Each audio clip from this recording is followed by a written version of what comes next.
Olha, se tem um conceito que é, uau, dramático e decisivo na teologia, com certeza é o do juízo final, né?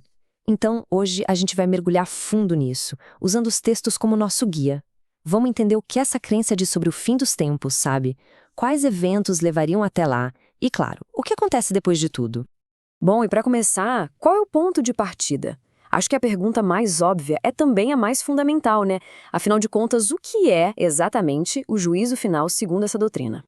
Basicamente, a gente está falando do ápice, do clímax mesmo da história da humanidade. É aquele momento em que a justiça divina finalmente se manifesta por completo, sabe? E com isso coloca um ponto final definitivo em todo o ciclo do mal. Mas olha só que interessante. Esse evento não acontece assim do nada. De acordo com as profecias, ele é, na verdade, a conclusão de uma série de outros acontecimentos bem dramáticos. Então, que tal a gente dar uma olhada nesse prelúdio? E a sequência que é descrita é bem clara, bem direta. Tudo começa com dois grandes eventos que basicamente preparam o terreno.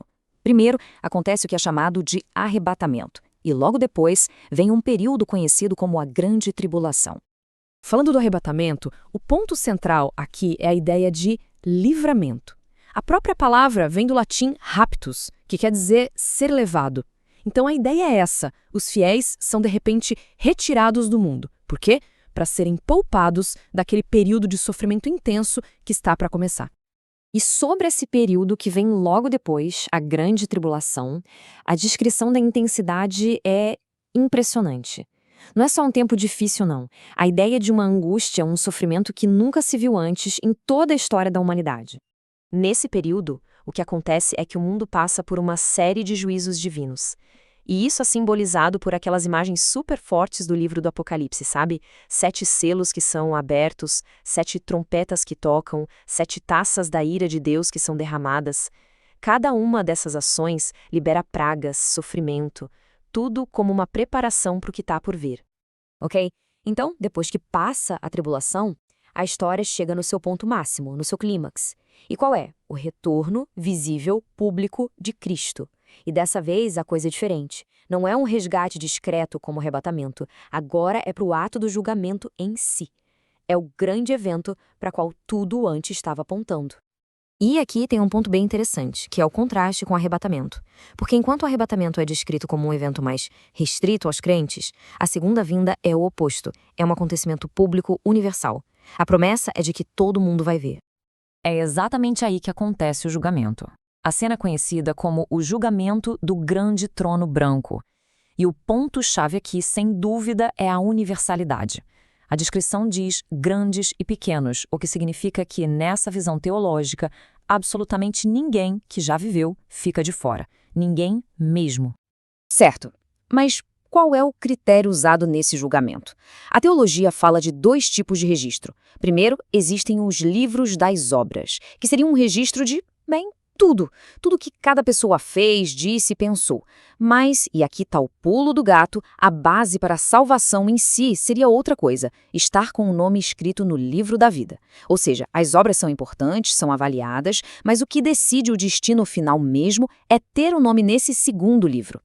E as consequências desse julgamento são finais, definitivas. O resultado é uma separação permanente da humanidade. A partir desse ponto, a narrativa se divide em 2 grupos distintos, com 2 destinos que são completamente diferentes e eternos.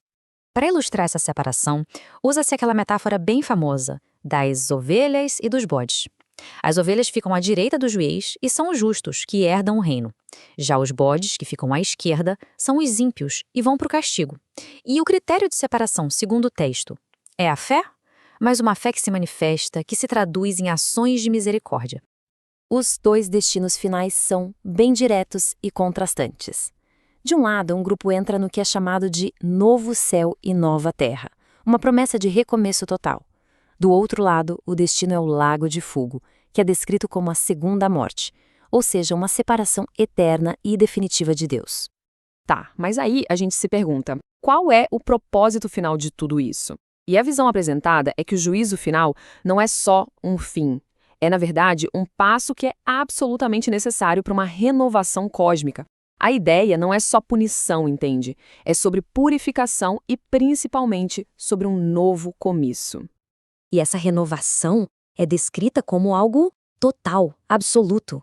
A velha ordem das coisas, sabe? Tudo aquilo que é marcado pela dor, pelo mal, é substituído por completo. A grande promessa é de uma nova realidade onde o sofrimento simplesmente não existe mais. Por quê? Porque a própria presença de Deus ali, com a humanidade, eliminaria a causa de toda dor.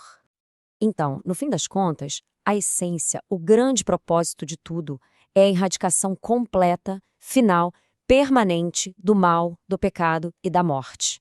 Seria, assim, a vitória definitiva do bem. E a partir daí se estabelece um reino eterno, onde a justiça e a paz reinam de forma absoluta. E a gente encerra com uma pergunta que fica para reflexão. Porque, independentemente da crença de cada um, olhar para essa doutrina levanta uma questão muito poderosa, né? De que forma a expectativa de um julgamento final, de uma renovação total do universo, como isso tudo influencia os valores, as escolhas e o próprio sentido que se dá para a vida aqui e agora?